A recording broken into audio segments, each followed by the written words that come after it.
The Dance of Dragons, a true telling by Grandmaster Munkin, being a history of the war of Targaryen succession between the Princess Rhaenyra and Aegon, second of his name, that nearly destroyed the realm. The Dance of the Dragons. A stupid name for a Targaryen civil war where my ancestors danced away my birthright. Before the war, House Targaryen counted 18 dragons. By the end, we had 2, and nearly as few Targaryens. We would never be as powerful or as feared again. The dance began, as many dances do, with an old man and a young girl. The queen had failed to produce a son for her king, so he anointed his daughter, the Princess Rhaenyra, as his heir. But years later, the king remarried, and his new wife, Queen Alicent of House Hightower, gave him a son. Feeble and foolish, the old king refused to change the succession. He didn't even see how his court had split into 2 rival camps of blacks and greens, after the dresses that the princess and the queen had worn to some tourney. One night, a servant found the old king had died in his sleep and ran to inform Queen Alicent. Protocol dictated that the bells would be rung and a raven sent to Dragonstone to summon the heir, Princess Rhaenyra, for her coronation. But Alicent had other plans.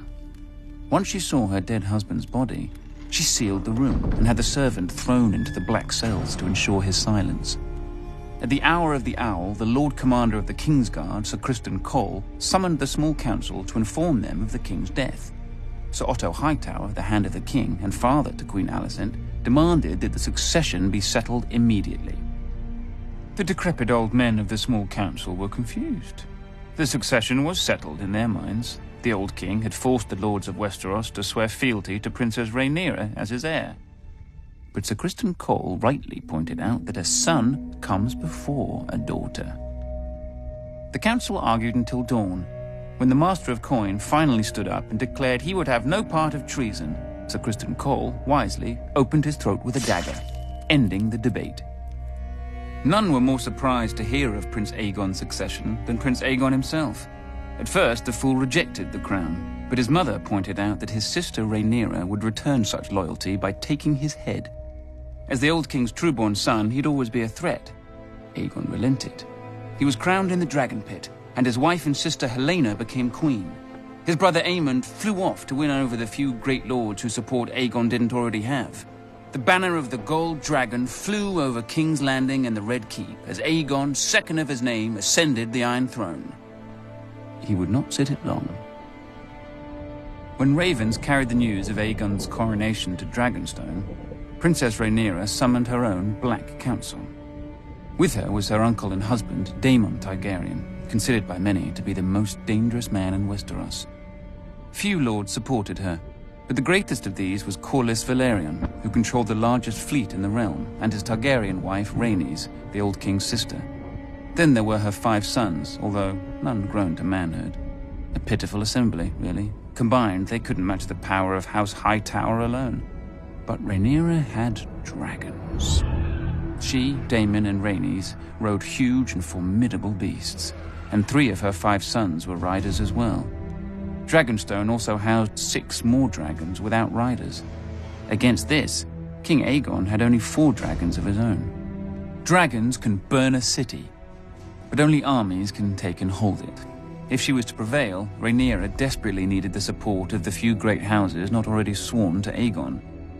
Her eldest son, Jaehaerys, flew to the Vale in the north. Her middle son, Lucerys, flew to the Stormlands. Rhaenyra hoped that the war would begin and, if the gods were good, end with diplomacy. As always, they weren't. Little Prince Lucerys must have wet himself when he entered Storm's End and found King Aegon's younger brother Aemond already with Lord Baratheon. Aemond was fearsome even before he lost his eye and set a sapphire in its stead. But the princeling pleaded his mother's case. Finally, Lord Baratheon made his decision. Go home, pup, and tell the bitch your mother that the Lord of Storm's End is not a dog she can whistle up. As Aemond's false eye gleamed at him, the princeling fled the castle and mounted his young dragon, Arax. The rain fell in sheets, and great bolts of lightning lit the world bright as day. Arrax was struggling to stay aloft in the gale, when a roar shook the very foundations of Storm's End. Aemond rose through the clouds, and below him the monstrous Vhagar. Vhagar was 5 times the size of Arrax, and the hardened survivor of 100 battles. Vhagar caught him above Shipbreaker Bay. Watchers on the castle walls saw distant blasts of flame, and heard a shriek drown out the thunder. Prince Lucerys fell, broken, to be swallowed by the waves. With his death, the War of Ravens came to an end, and the War of Fire and Blood began. When Rhaenyra heard of her son's death, she collapsed. She considered ending the war right then, until a raven arrived from her husband, Daemon. Her son would be avenged. Whispers slithered through the taverns and back alleys of Flea Bottom. 2 men were found. One was a former gold cloak, the other, a rat catcher in the Red Keep who knew all its secrets. History remembers them only as blood and cheese. One night, Queen Helena entered the royal apartments with her daughter and 2 sons to put them to bed. Without warning, Blood and Cheese burst in, daggers in hand. They told her that a debt was owed. A son for a son. Blood and Cheese demanded she choose which son would be ripped from her forever. Queen Helena pleaded with the men to kill her instead, but they refused. Weeping, Helena named her younger son, Maelor. Perhaps she thought the boy was too young to understand. Or perhaps because the older boy was King Aegon's firstborn son and heir. "You hear that, little boy?" Cheese whispered to the younger son. "Your mama wants you dead." Then Blood struck off the older boy's head with a single blow. When the guards burst in, they found Queen Helena still screaming, clasping her dead son's body to her, mad with grief. The blood of their children transformed a dynastic dispute into a war of annihilation. The grief and rage of losing a child could burn down the world. Either Aegon or Rhaenyra could live at the end, but not both. Rhaenyra's forces struck yet another blow. The moment the Lord of Harrenhal saw Daemon Targaryen circling the castle on his dragon Caraxes, he struck his banners and surrendered. The Blacks now had the strongest castle in the Riverlands. Darker news still came to Aegon. Thanks to Rhaenyra's sons, Winterfell had declared for Rhaenyra, as had the Vale. Furious, Aegon dismissed his grandfather, Sir Otto, as Hand, and appointed Sir Criston Cole, who swore to march on all the lords who had declared for Rhaenyra and put their castles to the torch. Cole and the royal army first marched north and laid siege to Rook's Rest, a black stronghold near Dragonstone. When their lord saw their approach, he sent a raven to Rhaenyra, begging for help. For days he watched his fields and villages burning, with no response from his queen, until one day, a shadow passed over the Green Army. Rhaenyra had sent not an army, but her former mother-by-law, Rhaenys, and her dragon, Meleys. As her ancestor had done at the Field of Fire, Rhaenys gleefully began to incinerate Sir Criston's army. But Aegon had set a trap, and Rhaenys had flown right into it. As Rhaenys and Meleys blanketed Sir Criston's troops in dragon flame, 2 other dragons rose into the sky.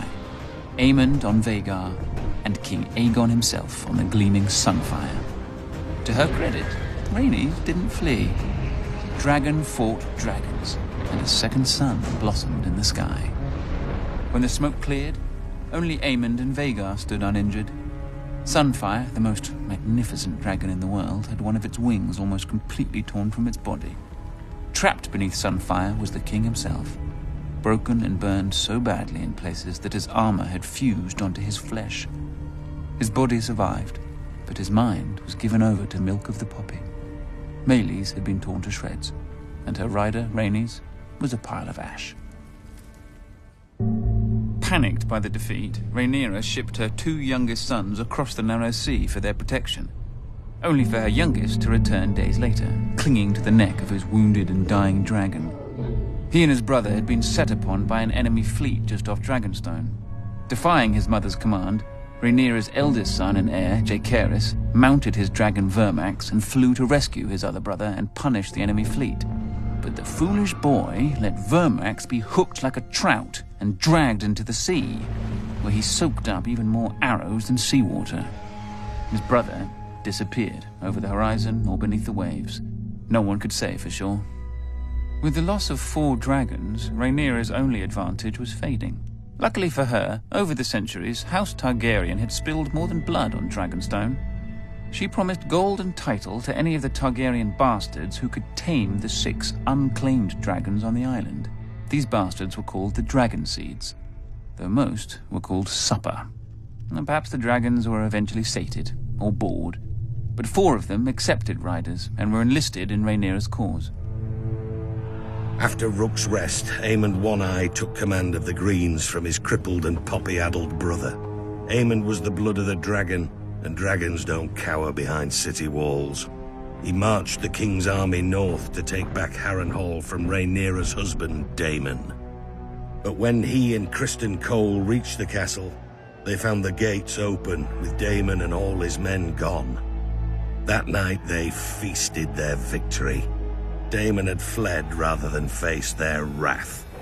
But Daemon was more snake than dragon.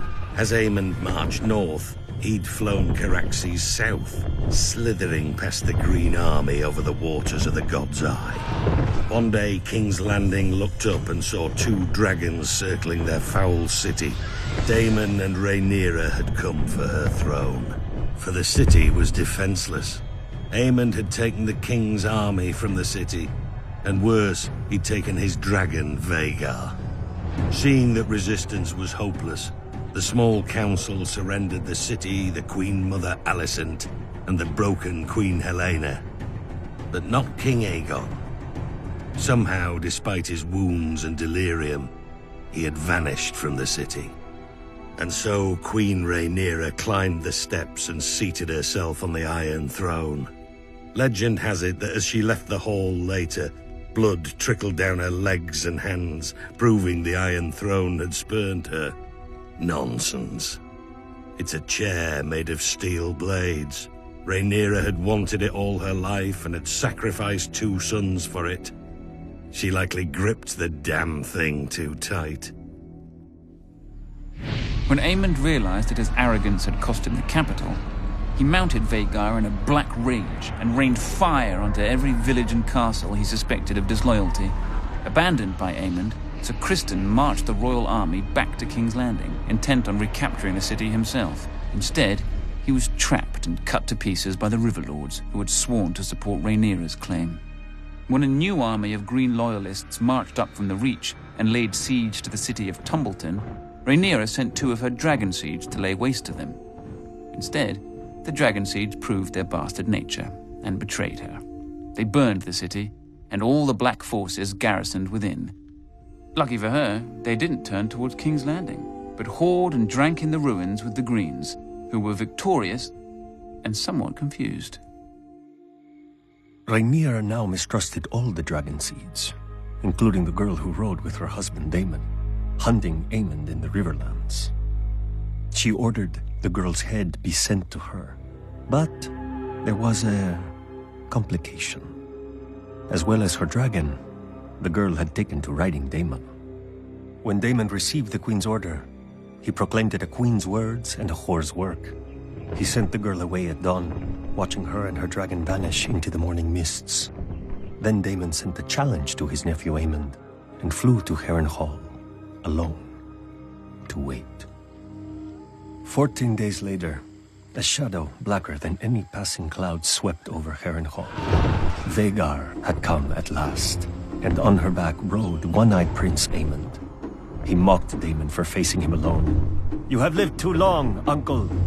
And Daemon replied, "On that much, we agree." Then the old prince climbed stiffly onto the back of his dragon Caraxes, but neglected to fasten the chains that secured rider to saddle.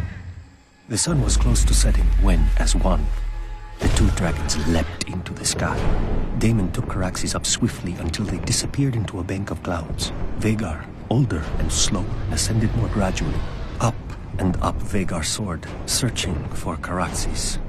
Sudden as a thunderbolt, a shrieking Caraxes dove upon Vhagar. Locked together, the dragon stumbled toward the lake.